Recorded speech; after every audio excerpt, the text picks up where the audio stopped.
नमस्कार बच्चों, आपका पुनः स्वागत है अपने YouTube चैनल खन्ना क्लासेस पर। और जो हम प्रश्नोत्तर की जो सीरीज़ पढ़ रहे थे, उस सीरीज़ के ही अंतर्गत हम महत्वपूर्ण प्रश्नोत्तर का ये 7वें नंबर का वीडियो क्लास लेकर आए हैं, जिसमें आज हम सामाजिक विज्ञान विषय कक्षा 10 के लिए परिवहन एवं संचार के साधन टॉपिक पढ़ने वाले हैं, जो कि न्यू पाठ्यक्रम के अनुसार अध्याय 3 में के भाग 1 में आता है, यानी कि अध्याय 3 में आता है। तो ये हमारा 7 नंबर का प्रश्नोत्तर का सीरीज और 8वें नंबर का वीडियो, जो प्रश्नोत्तर सीरीज के 7वें और 8वें नंबर का वीडियो होगा, उससे हमारे जो पुराना सिलेबस था उसमें अध्याय 4 तक कंप्लीट हो जाएगा। तो इसके बाद हम 7 और 8 प्रश्नोत्तर के वीडियो कंप्लीट करने के बाद फिर से हम अपनी बुक पर ही चलने वाले हैं। ठीक है, तो आज हम इसको कंप्लीट करेंगे। बस आप लोगों से एक ही निवेदन है कि चैनल को ज़्यादा से ज़्यादा शेयर करिए, और जिन लोगों ने सब्सक्राइब नहीं किया है वो सब्सक्राइब ज़रूर कर लें, और जो कर चुके हैं वो शेयर करें, लोगों को बताएं। चलिए आज शुरू करते हैं आज की अपनी क्लास। बच्चों, आज की अपनी क्लास में पहला प्रश्न है, अति लघु उत्तरीय प्रश्न है कि मेट्रो रेल सेवा से क्या तात्पर्य है, यानी कि मेट्रो रेल सेवा से हम क्या समझते हैं। तो देखो बच्चों, महानगरों में जो बड़े बड़े महानगर हैं जहाँ की आबादी बहुत ज़्यादा है, जैसे दिल्ली, मुंबई, कलकत्ता, चेन्नई, जो बड़े बड़े शहर हैं, जैसे उत्तर प्रदेश में बात करें कानपुर, हमारा इंदौर, भोपाल, उसी तरह से महानगरों में भूमिगत रेल सेवा को ही मेट्रो रेल सेवा कहा जाता है। किसे कहा जाता है? भूमिगत रेल सेवा। जो रेल भूमि के अंदर भी चल सकती है और पुल के ऊपर भी चल सकती है, उसे हम मेट्रो रेल कहते हैं। मेट्रो रेल महानगरों के विभिन्न स्थानों को एक दूसरे से जोड़ता है, यानी कि जो मेट्रो रेल होती है वो किसी शहर में ही चलती है, शहर के एक कोने से दूसरे कोने को वो जोड़ने का काम करती है। और मेट्रो रेल अत्यंत तीव्र गति से चलती है और मनुष्यों को एक स्थान से दूसरे स्थान पर ले जाकर छोड़ती है। इनका उपयोग परिवहन में अभी नहीं हो रहा, वस्तुओं के परिवहन में, यानी कि हम इनसे कोई माल नहीं ढोते हैं, केवल हम जो यात्री हैं उनको ही एक स्थान से दूसरे स्थान पर ले जाने का काम करते हैं।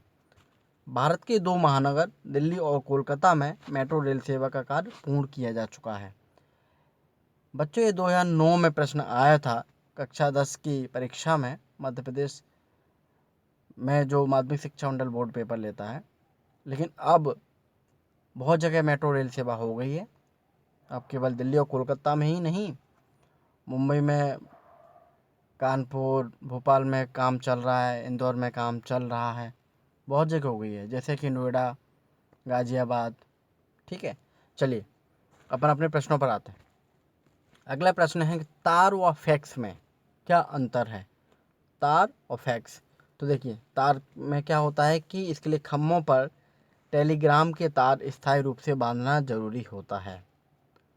दूसरा है तार में कि तार सेवा में सांकेतिक भाषा या कोड का उपयोग किया जाता है।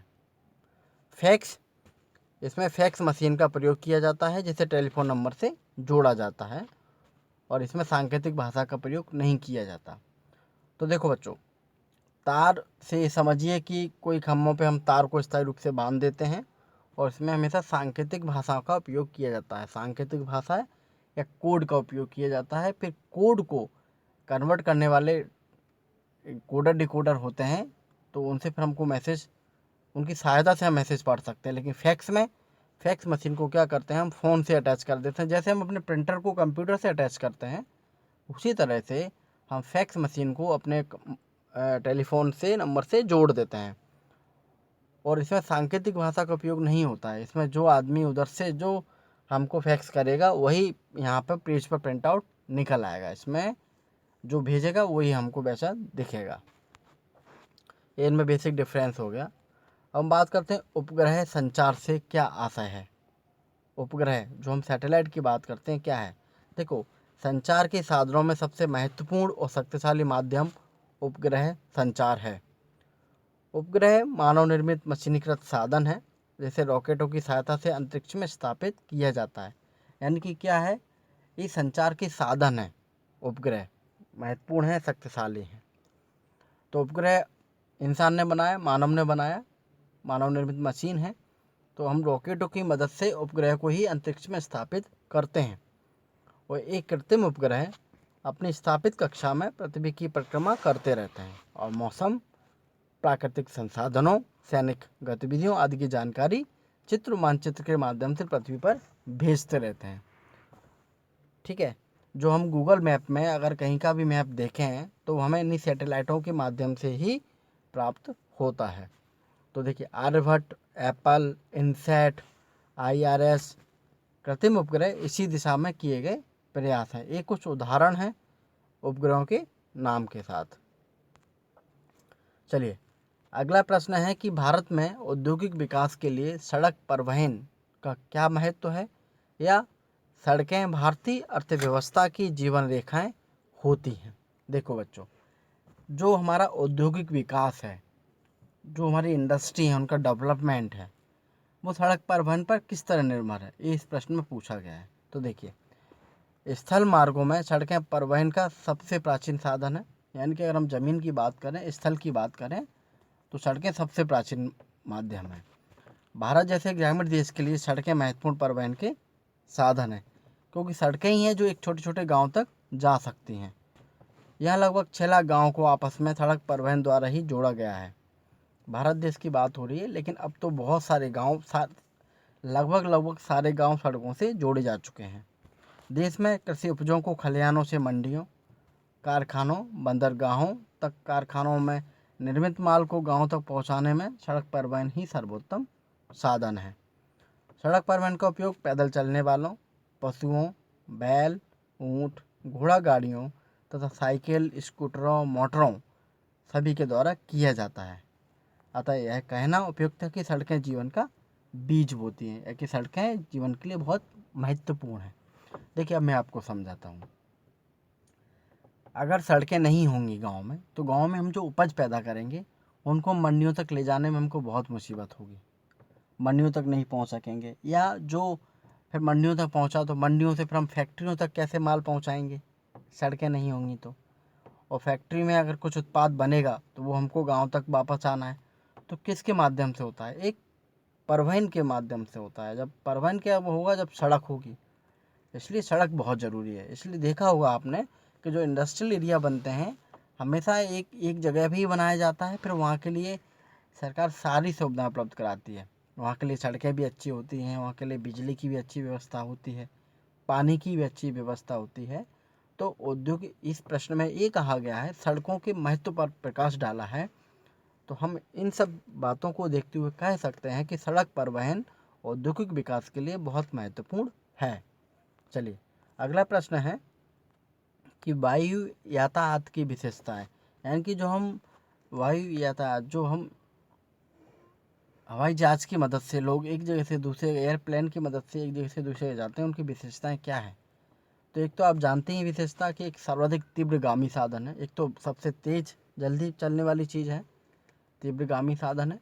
दूसरा, सबसे महंगा है, ये भी इसकी विशेषता है। तीसरा है कि कीमती और जल्दी खराब होने वाली वस्तुओं के परिवहन के लिए उपयोगी है।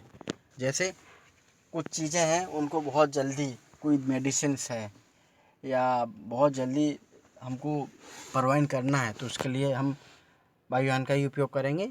चौथा है कि आपातकाल और डाक सेवाओं के लिए उपयुक्त है। यानी कि आपातकाल है, इमरजेंसी है, हमको बहुत जल्दी से सामान को पहुंचाना है, तो उसके लिए हम वायुयान का ही उपयोग करते हैं। पांचवा, इसके लिए पहुंच ही अंतर्राष्ट्रीय सेवाएं हैं। एक ये भी बात है कि हमारे देश में जो ट्रांसपोर्टेशन है, सड़क परिवहन है, वो साधन हमारे देश की सीमाओं से बाहर नहीं जा पाता। हमारी भारतीय रेल केवल देश में ही चलेगी, लेकिन वायुयान, जो वायु यातायात है, वो पूरे विश्व में किसी भी देश में तुरंत हम उसके माध्यम से पहुंच सकते हैं। चलिए, अगला प्रश्न है कि भारत के प्रमुख 5 राष्ट्रीय राजमार्गों के नाम बताइए। तो देखिए, पहला राष्ट्रीय राजमार्ग है ग्रांड ट्रंक रोड। ये है हमारे पश्चिम बंगाल, धनबाद, इलाहाबाद, दिल्ली, अमृतसर, श्रीनगर। यानी कि श्रीनगर से लेके, अगर हम देश के नक्शे पे बात करें, तो श्रीनगर से लेके ये हमारा अमृतसर होते हुए, दिल्ली होते हुए, इलाहाबाद, धनबाद होते हुए पश्चिम बंगाल तक जाती है। दूसरी रोड है कि मुंबई कोलकाता। आप जानते होंगे मुंबई देश के नक्शे पर, अगर ऐसे बात करें, तो मुंबई हमारी यहाँ पर है और कोलकाता यहाँ पर। तो देखिए मुंबई से धुलिया, नागपुर, रायपुर, संबलपुर, खड़गपुर होते हुए कोलकाता तक, ये मुंबई कोलकाता रोड है। पठानकोट जम्मू, पठानकोट से जम्मू रोड। चेन्नई मुंबई, चेन्नई से मुंबई तक कैसे जाएंगे, चेन्नई, बेंगलुरु, पूना और मुंबई। मुंबई से आगरा तक, जिसको हम एबी रोड भी बोलते हैं, आगरा टू बॉम्बे। मुंबई, नासिक, इंदौर, ग्वालियर, आगरा। ठीक है।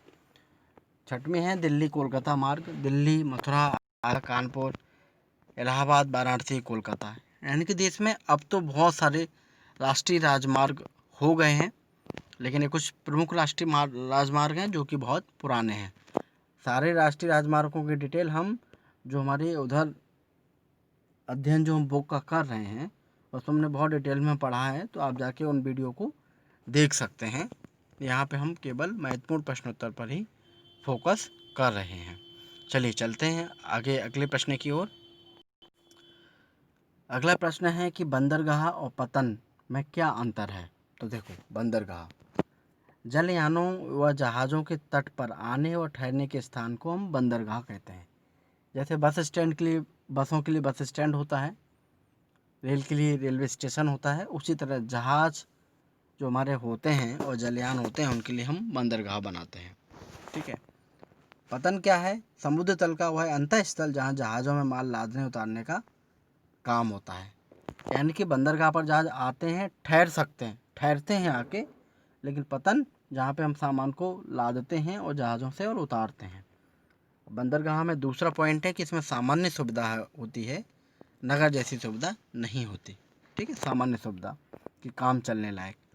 पतन, इसमें नगर जैसी सुविधा होती है, जैसे यात्रियों को ठहरने, माल को सुरक्षित रखने की व्यवस्था, क्योंकि माल जहाँ उतारा और चढ़ाया जाता है तो वहाँ पे माल को तो सुरक्षित रखा ही जाएगा। चलिए अगला प्रश्न है कि यातायात एवं संचार के साधनों को किसी देश की जीवन रेखाएं क्यों कहते हैं। यानी कि वही बात है, यातायात और संचार के साधन किसी देश की जीवन रेखा कैसे है। किसी भी तरह से प्रश्न को पूछा जा सकता है, लेकिन प्रश्न को समझने की बहुत ज़रूरत है कि इसमें यातायात और संचार के साधनों के महत्व पर फोकस दिया गया है कि महत्वपूर्ण क्यों है। ठीक है।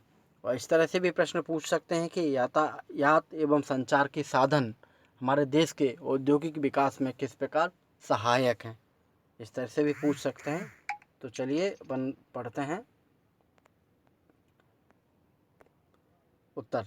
भारत की विशालता के कारण यहाँ भौगोलिक, आर्थिक, सांस्कृतिक बहुलताएं, भिन्नताएं, विषमताएं, भाषाई संकीर्णताएं और भौगोलिक दूरियां पाई जाती हैं। ठीक है। इन्हें दूर करने, राष्ट्रीय अर्थव्यवस्था को सुदृढ़ आधार प्रदान करने, सद्भाव भाईचारे की भावना जागृत करने तथा देश को एकता के सूत्र में बांधने के लिए परिवहन एवं संचार साधनों का सक्षम जाल बिछाना अत्यंत आवश्यक है। इन माध्यमों से हम देश के किसी भी छोर में रह रहे परिवार के सदस्यों से जब चाहें तब बात करते हैं या उनसे कुछ ही घंटों में मिलते हैं। घटित घटनाओं को देख पढ़ सुन सकते हैं। विचार एवं कौशल एक क्षेत्र से दूसरे क्षेत्र, प्रदेश या देश में पहुंचते हैं। इस प्रकार परिवहन व संचार साधन राष्ट्र को जोड़कर एकता के सूत्र में बांधते हैं। अब देखिए, जो हमारे संचार के साधन हैं उनसे तो ये होता है कि हम भले ही मध्य प्रदेश में बैठे हों, हमको उत्तर प्रदेश की खबरें भी पता है, हमको तमिलनाडु, महाराष्ट्र, पंजाब, हरियाणा सब जगह की हमको खबरें भी मिल जाती हैं, तो हमको अपनापन लगता है। और यातायात के साधन से हम जल्दी से पहुंच सकते हैं। जैसे हमारे कोई रिश्तेदार संबंधी अगर तमिलनाडु में रहते हैं और हमको संचार के साधनों से पता चला या उन्होंने हमको बुलाया, तो हम यातायात के साधन भारतीय रेल, हवाई जहाज़ से बैठ के उनके यहाँ कुछ ही घंटों में पहुंच सकते हैं। इस तरह से यातायात के साधन और संचार के साधन देश को एकता के सूत्र में पिरोए हुए हैं। चलिए अगला प्रश्न पढ़ते हैं हम। किन्हीं 4 संचार साधनों के बारे में लिखिए। या प्रश्न ऐसे भी पूछा जा सकता है कि संचार से क्या आशय है, इसके साधनों को संक्षेप में समझाइए। तो देखो, संचार का अर्थ क्या है, सूचना और संदेशों को दूर तक भेजना तथा उनका प्रसारण करना संचार कहलाता है। सूचना को भेज देना, खबर को भेज देना और प्रसारण कर देना। ठीक है। संचार के प्रमुख साधन है, देखिए पहला तो है डाक खाना। संचार के साधनों में डाक खानों का महत्वपूर्ण स्थान है। वर्तमान में 1,56,000 डाक खाने देश में कार्यरत है। तार दूसरा संचार का साधन। संचार साधन माने कहीं से कहीं कोई खबर हमको भेजना है। एक तो हम डाक जो खाने हो, डाक खाने पोस्ट ऑफिस होते हैं, उनके माध्यम से हम चिट्ठी पत्री भेज के हम खबर को पहुंचा सकते हैं। दूसरा माध्यम है तार। तो इस संचार साधन के द्वारा बिजली के माध्यम से संदेश एक स्थान से दूसरे स्थान तक कोडेंसी मशीन द्वारा भेजे जाते हैं। सभी देश तार भेजने के लिए सोर्स कोड नामक सांकेतिक भाषा का प्रयोग करते हैं, यानी कि कोड के रूप में हम मैसेज भेज देते हैं, वहाँ पर इसको कोड को डिकोड कर लिया जाता है और मैसेज को समझ लिया जाता है। अगला है इंटरनेट। इंटरनेट इंटरनेशनल नेटवर्क का संक्षिप्त नाम है। इस सेवा से कोई भी व्यक्ति घर बैठे कंप्यूटर के माध्यम से देश विदेश की प्रत्येक घटना को देख सकता है और संपर्क कर सकता है। चौथा है ईमेल। वर्तमान एक कंप्यूटर का युग है।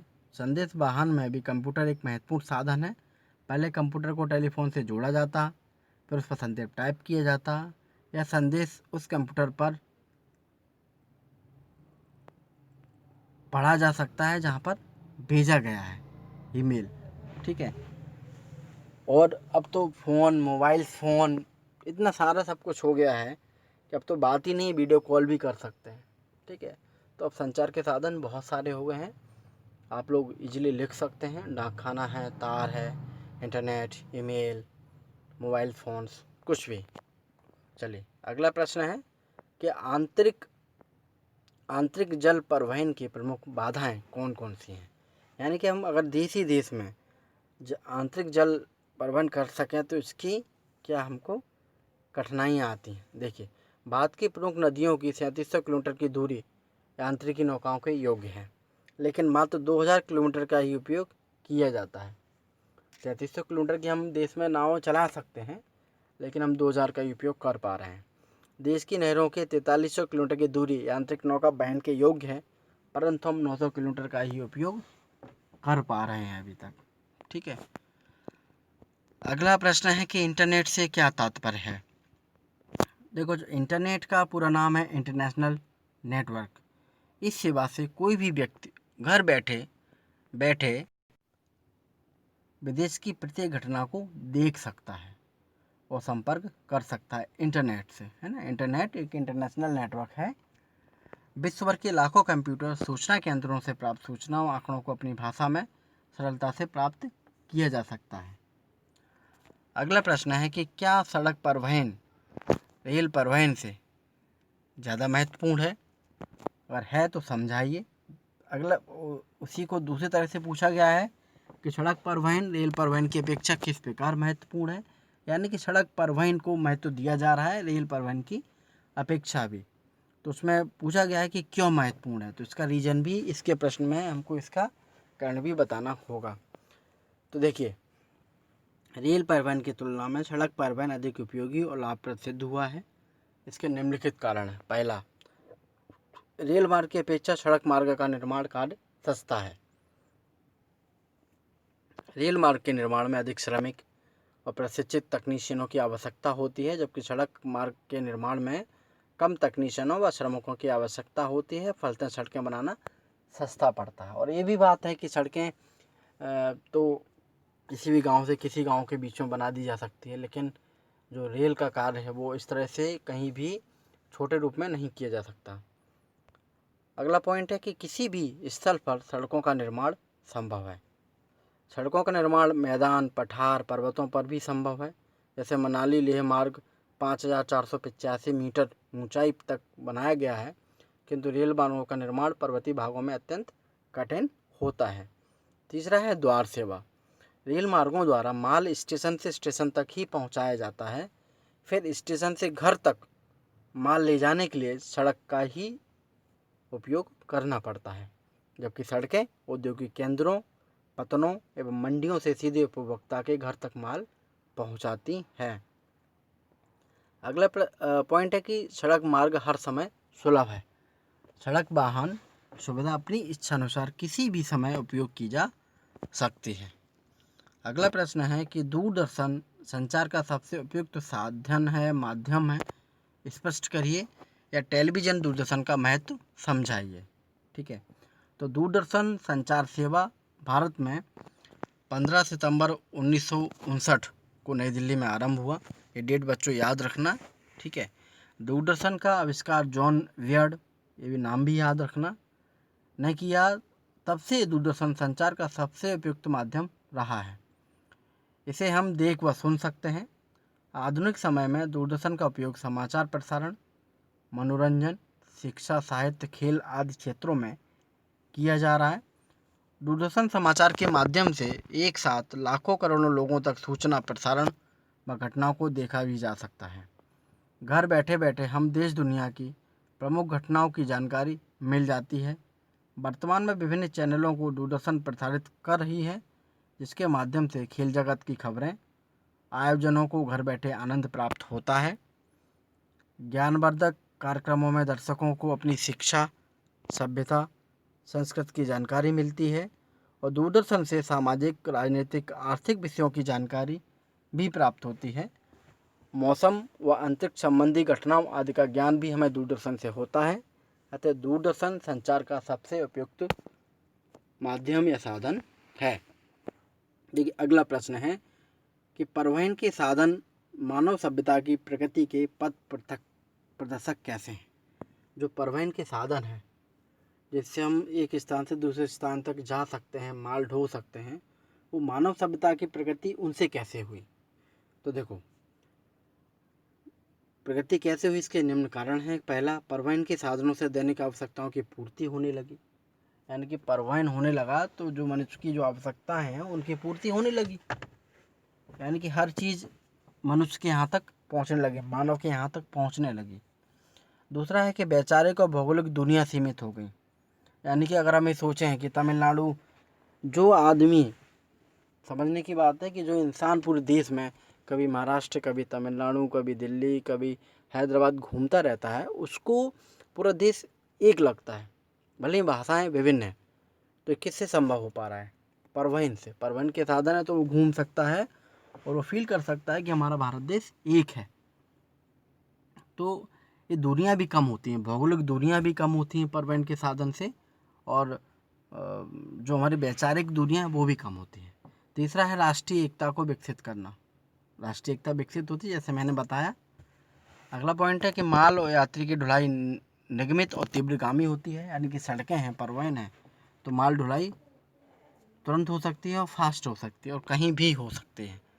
पांचवा है कि परस्पर निर्भरता का साधन सुलभ है। छठवां है कि प्राकृतिक आपदाओं के समय समाज की मदद होती है हमारी किस परिवहन के, जो परिवहन है, परिवहन के साधन हैं, वो हमारी आपदा के समय, विपत्ति के समय कोई इमरजेंसी आती है तो परिवहन के साधन से भी हमारी मदद होती है, क्योंकि जो भी मदद आएगी वो उन्हीं साधनों के थ्रू आने वाली है, परिवहन के साधनों के थ्रू ही आने वाली है। चलिए, अगला प्रश्न है कि रेल मार्गों का वितरण भारत में असमान है, स्पष्ट कीजिए। देखिए, भारत में रेल मार्गों का विकास उन्हीं क्षेत्रों में हुआ है जो आर्थिक दृष्टि से अधिक विकसित हैं। यह वितरण अत्यधिक असमान है। देखो बच्चों, अब रेल रेल हम अभी हमने पढ़ा है पिछले प्रश्न में ही कि रेल को पटरी बिछाने के लिए, रेल को चलाने के लिए, रेल यातायात बनाने के लिए बहुत अधिक खर्च होता है। तो ज़्यादा खर्चा हम हर जगह नहीं कर सकते। तो जहाँ पर बहुत ही आवश्यकता है, इंडस्ट्रियल एरिया है, औद्योगिक क्षेत्र है, सघन है, वहीं पे रेल मार्ग को बनाया जाना भी चाहिए और वहीं बनाया भी जाता है। बन कहीं भी सकता है, लेकिन जहाँ उनको फ़ायदा होगा, जहाँ रेल मार्ग की आवश्यकता होगी, वहीं पे रेल मार्ग को बनाया जाएगा। अब रेल मार्ग कैसे बना है, कैसे उनका वितरण है, वो हम इस प्रश्न में पढ़ने वाले हैं। पहला दिया है कि अधिक सघन रेल मार्ग, यानी कि जहाँ बहुत ज़्यादा रेल मार्ग है, सघन है, बहुत ज़्यादा मात्रा में, तो यह क्षेत्र उत्तर भारत में सतलज गंगा के मैदान में पंजाब से लेकर पश्चिम बंगाल तक फैला हुआ है। इस रेल क्षेत्र के प्रमुख स्टेशन लुधियाना, दिल्ली, कानपुर, लखनऊ, इलाहाबाद, वाराणसी, आसनसोल, हावड़ा आदि हैं। यानी कि इस रूट पर ट्रेनें बहुत ज़्यादा हैं दूसरा मध्य सघन क्षेत्र देखिए, इस मार्ग में प्रायद्वीपीय मैदान और दक्षिण के पठार सम्मिलित हैं। अहमदाबाद, बड़ौदा, चेन्नई, ये मध्य सघन वाले रेल मार्ग हैं। और जो कम सघन क्षेत्र वाले रेल मार्ग हैं, देश के पर्वतीय, पठारी, मरुस्थलीय, दलदली, जंगली, पिछड़ी अर्थव्यवस्था एवं विरल जनसंख्या वाले भूभाग जहाँ परिवहन की सुविधाएं नगण्य हैं, रेल मार्गों का विकास नहीं हो पाया। इनमें कश्मीर, हिमाचल प्रदेश, सिक्किम, अरुणाचल, बस्तर, उड़ीसा के अधिकांश भाग हैं। भारतवर्ष के पूर्वी और पश्चिमी तटीय भागों में समुद्र तट के कटा फटा व सक्रिय होने और पहाड़ियों के किनारे के साथ पर्याप्त रेल मार्ग विकसित नहीं हो सके। जनसंख्या के महानगरों के केंद्रित होने से घने बसे क्षेत्रों में रेल मार्गों के विकास की संभावनाएं सीमित हैं। अब देखिए क्या हुआ है कि कुछ पर्वतीय क्षेत्र है, वहाँ रेल मार्ग नहीं बनाया जा सकता, समुद्र के किनारे रेल मार्ग नहीं बनाया जा सकता। तो ये बहुत सारी चीज़ें हैं, इसलिए हमको इन सब फैक्टरों को ध्यान रखते हुए हमने 3 क्षेत्रों में रेल मार्ग को बांटा है, अधिक सघन, मध्य सघन और कम सघन। ठीक है, आपको समझ में आएगा उम्मीद है। चलिए अगला और लास्ट प्रश्न है आज की क्लास का कि परिवहन से क्या आशय है, इनके साधनों को संक्षेप में समझाइए। ठीक है, तो परिवहन मीन्स होता है कि व्यक्तियों, जीव जंतुओं और वस्तुओं को किसी माध्यम द्वारा एक स्थान से दूसरे स्थान तक ले जाने की प्रक्रिया परिवहन कहलाती है। तो देखिए पहला एक इसमें प्रकार है स्थल परिवहन। जब एक स्थान से दूसरे स्थान तक ले जाने या सामान ढोने के लिए सड़क मार्ग या रेल मार्ग का उपयोग किया जाता है तो उसे स्थल परिवहन कहा जाता है। उदाहरण है बस, कार, रेल आदि। अगला है जल परिवहन। तो नाम से भी पता है कि जल मार्ग द्वारा आवागमन करना तथा सामान ढोने से के साधनों को जल परिवहन कहा जाता है। यह परिवहन का सस्ता माध्यम कहलाता है। उदाहरण जहाज, स्टीमर, नाव आदि। तीसरा है वायु परिवहन। यह परिवहन का सबसे महंगा किंतु तीव्र साधन है। वायु मार्ग द्वारा यात्रियों तथा सामान को एक स्थान से दूसरे स्थान तक ले जाना वायु परिवहन कहलाता है। उदाहरण है हवाई जहाज, एयरलाइंस सेवाएं आदि। तो बच्चों आज के इस वीडियो क्लास में हमने पढ़ा कि परिवहन और संचार के साधन को हमने पढ़ा। तो आपसे केवल एक ही रिक्वेस्ट है कि जिन लोगों ने सब्सक्राइब नहीं किया है वो चैनल को सब्सक्राइब ज़रूर करें, और सब्सक्राइब कर चुके हैं वो शेयर करें, और जो बेल आइकन आता है दोस्तों घंटी छपके उसको भी ज़रूर दबा दें, जिससे कि जैसे ही वीडियो अपलोड करेंगे क्लास का तो सबसे पहले आपके पास पहुंच जाएगा। तो इसी तरह आप हमसे जुड़े रहिए, और 8वें नंबर का प्रश्नोत्तर सीरीज़ का 8वें नंबर के वीडियो क्लास भी हम जल्दी अपलोड करके फिर हम अपने वही बुक से पढ़ाई करेंगे, और बुक से बहुत अच्छी किताब से पढ़ाई करेंगे, और किताब से बहुत अच्छे से समझने का प्रयास भी करेंगे। ठीक है, अगर आपको कहीं कुछ समझ नहीं आता है तो आप कमेंट्स करके हमको ज़रूर बताइए, जिससे हम और अच्छे से सुधार कर सकें। चलिए हमारे साथ जुड़े रहे, इसके लिए आपका बहुत बहुत धन्यवाद।